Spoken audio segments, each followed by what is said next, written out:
നമസ്കാരം. മാധ്യമപ്രവർത്തകർ മാർഗതടസ്സം സൃഷ്ടിച്ചെന്ന കേന്ദ്ര സഹമന്ത്രി സുരേഷ് ഗോപിയുടെ പരാതിയിൽ ദില്ലി പോലീസ് അന്വേഷണം തുടങ്ങി. കേന്ദ്ര ആഭ്യന്തര മന്ത്രാലയത്തിന്റെ നിർദ്ദേശപ്രകാരമാണ് അന്വേഷണം. സുരേഷ് ഗോപിക്ക് സുരക്ഷ വർദ്ധിപ്പിക്കാൻ കേന്ദ്ര സർക്കാർ നിർദ്ദേശം നൽകി.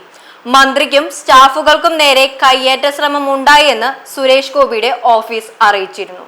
സംഭവത്തിൽ സുരേഷ് ഗോപി തൃശൂർ സിറ്റി പോലീസ് കമ്മീഷണർക്കു പരാതി നൽകി. തൃശൂർ രാമനിലയം ഗസ്റ്റ് ഹൌസിൽ മാധ്യമപ്രവർത്തകർ മാർഗതടസ്സം സൃഷ്ടിച്ചെന്നാണ് പരാതി.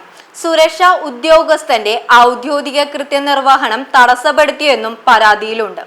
സിറ്റി പോലീസ് സംഭവത്തിൽ പ്രാഥമിക അന്വേഷണം നടത്തി. രാമനിലയം ഗസ്റ്റ് ഹൌസിലെ CCTV ദൃശ്യങ്ങൾ പോലീസ് പരിശോധിച്ചു.